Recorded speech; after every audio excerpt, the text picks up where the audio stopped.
Hello everyone, welcome to my YouTube channel. मैं doctor Yogesh आज आप लोगों को पेट सिलेक्शन के बारे में कुछ बातें बताऊंगा कि आप जब एक डॉग लेने जाते हैं तो आपको क्या करना चाहिए, क्या नहीं करना चाहिए, क्या देखना चाहिए, क्या नहीं देखना चाहिए। जैसे कि क्योंकि हमारी सोसाइटी में बहुत सारी फैमिली जैसी हैं जो एक पेट डॉग लेना चाहती हैं, बट वो थोड़ा सा कंफ्यूज होते हैं कि हम कौन सा ब्रीड लें और कहाँ से लें।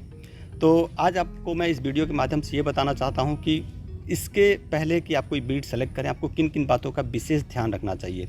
इसके क्रम में मैं आपसे ये बताऊंगा कि जब भी आप एक पेट लेने के लिए डिसाइड करते हैं तो आप सबसे पहले ये सोचें कि आप उस पेट को क्यों लेना चाहते हैं। व्हाट इज़ द पर्पज़, आपका उद्देश्य क्या है आपका उस पेट डॉग को लेने के लिए। क्योंकि आपका ये जो क्वेश्चन है इसका आंसर अगर आप दे लेते हैं तो इसमें बहुत सारी चीज़ें खुद ही सॉल्व हो जाती हैं। क्योंकि जब आप एक पेट डिसाइड करते हैं तो वो बहुत सारी चीज़ों को उसके अंदर समाहित कर लेती हैं, क्योंकि जो आपका पर्पज़ होगा उसके अकॉर्डिंग पेट डॉग बदल जाते हैं, उनकी ब्रीड्स बदल जाती हैं। जैसे बहुत सारे लोग ऐसे हैं जो हंटिंग के पर्पज़ से एक पेट लेना चाहते हैं तो उनको पॉइंटर और ऐसे बहुत सारे अलग ब्रीड्स हैं जो हंटिंग के पर्पज़ से यूज होते हैं, तो वो उनको ले सकते हैं। लेकिन कुछ लोग ऐसे भी होते हैं जिनका उद्देश्य होता है कि एक गार्ड या फैमिली मेम्बर्स की सुरक्षा या अपने घर की सुरक्षा के लिए एक पेट डॉग लेना चाहते हैं, तो उसके लिए अलग ब्रीड के डॉग्स होते हैं। जैसे उस ब्रीड में आपके जर्मन शेफर्ड हो गए, लेब्राडोर हो गए, डाबरमैन हो गए, रॉटविलर्स हो गए, ये बहुत सारे ऐसे भी हैं। और इसके अलावा बहुत फैमिली जैसी हैं जो ऐसा पेट डॉग पालना चाहती हैं जो उनके घर में एक मेंबर के जैसे रहे, उनके घर के अंदर एक फैमिली मेंबर के जैसे रहे, उनके बच्चों के साथ खेल सके, उनके साथ टाइम बिता सके। और वो तो हेल्थ कॉन्शियस भी उनको बनाता है, जिससे वो तो थोड़ा सा उसके साथ खेलते हैं तो उनको अच्छा लगता है, उनका समय अच्छा बीतता है, उनका ब्लड प्रेशर डाउन होता है। इस तरीके के उद्देश्य के साथ भी पेट डॉग लेते हैं। तो इसके लिए हमें अलग ग्रुप के पेट डॉग्स लेने होते हैं। जैसे कि इस ग्रुप में अगर कोई लेना चाहता है तो जो छोटे छोटे ब्रीड्स होते हैं जैसे शिट्जू है, लासा है, पोमेरियन है और बहुत सारे ब्रीड्स हैं जो कॉमनली अवेलेबल हैं मार्केट में या लोगों के पास अवेलेबल हैं, आप उनको ले सकते हैं।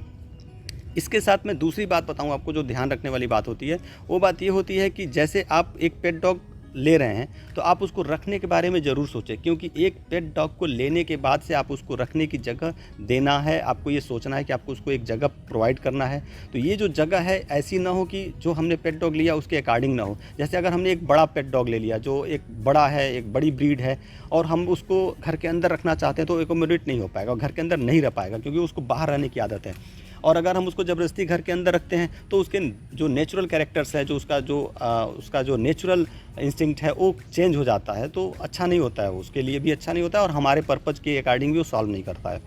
तो अगर हमें हमारे स्पेस के हिसाब से अगर हमारे पास घर के बाहर जगह है या हम उसके लिए एक छोटा सा सुंदर सा घर बना सकते हैं बाहर घर के अपने, या अपने बाउंड्री के अंदर बना सकते हैं, तो हमें बड़ा डॉग लेना चाहिए, बड़ा ब्रीड लेना चाहिए। अदरवाइज़ हमें अगर छोटी ब्रीड लेनी है तो हमारे घर के अंदर भी इतना स्पेस होना चाहिए कि हम उसके अंदर छोटा सा एक हट बना सकें, छोटा सा घर बना सकें, उसके लिए एक बिछावन दे सकें। ये घर के अंदर होना बहुत ज़रूरी होता है। तीसरी और सबसे अहम बात इसमें यह है कि हम जब एक डॉग सेलेक्ट करते हैं लेने के लिए तो हमको ये डिसाइड करना होता है कि हमारे घर में एक दो मेंबर्स ऐसे होने चाहिए जो डॉग लवर्स होना चाहिए, जिनका इंटरेस्ट पेट्स के प्रति होना चाहिए। क्योंकि एक पेट डॉग लेने के बाद अगर हम उसको अच्छे से नहीं रख पाते, क्योंकि शुरुआत में क्या होता है हमें डॉग बहुत अच्छा लगता है, हमें वो पेट बहुत अच्छा लगता है तो हम उसके साथ बहुत अच्छे से समय बिताते हैं। बाद में क्या होता है कि हमारा इंटरेस्ट कम होने लगता है। तो ऐसे में घर के अंदर एक दो फैमिली मेम्बर्स डॉग लवर्स होने चाहिए जो एनिमल के प्रति सॉफ्ट कॉर्नर रखते हों। क्योंकि एनिमल के साथ समय बिताना बहुत ज़रूरी होता है। अगर उसके साथ आप अच्छे से समय नहीं बिता पा रहे हैं तो भी अच्छी बात नहीं होती है।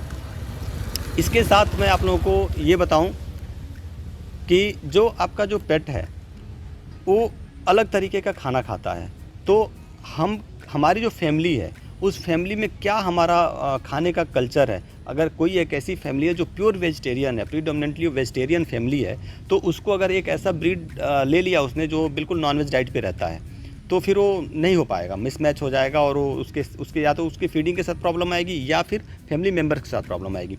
तो इसका भी ध्यान रखना होता है कि हम उस एनिमल को, हम उस पेट को उसके अकॉर्डिंग डाइट दे पाते हैं कि नहीं दे पाते हैं। अगर ऐसी फैमिली जो है जो प्योर वेजिटेरियन है तो वो लोग ऐसे ब्रीड्स भी रख सकते हैं जो वेजिटेरियन डाइट के साथ मेंटेन हो जाती हैं, वो आराम से उनको रख सकते हैं। उसको थोड़ा बहुत सप्लीमेंट कर करते हैं, कभी कभी बॉयल्ड एग के साथ, या आप कुछ अदर डॉग फूड्स जो अवेलेबल हैं मार्केट में उनके साथ आप उनको सप्लीमेंट कर सकते हैं। इन सारी चीज़ों को अगर आप एक साथ इकट्ठा कर लें तो, और आप ध्यान से सोचें, तो हो सकता है कि आपको ये वीडियो इस चीज़ में मदद करे कि आप एक पेट डॉग लेने के पहले अच्छे से सोच सकें, समझ सकें, और आप एक अच्छा पेट डॉग अपने फैमिली के लिए सेलेक्ट कर सकें। इसके बाद मैं अगले वीडियो में आप लोग को ये बताऊंगा कि एक पप, जो आप डॉग ब्रीड सेलेक्ट करने के बाद से जो आपने एक जो पप सेलेक्ट किया है, उस पप में आपको क्या देखना था, उस पप के लिए आपको क्या क्या करना है, उस पप में क्या क्या कैरेक्टर्स होने चाहिए, उस पप की क्या क्वालिटीज़ होनी चाहिए, ये मैं आपको अगले वीडियो बताऊंगा। Thank you very much.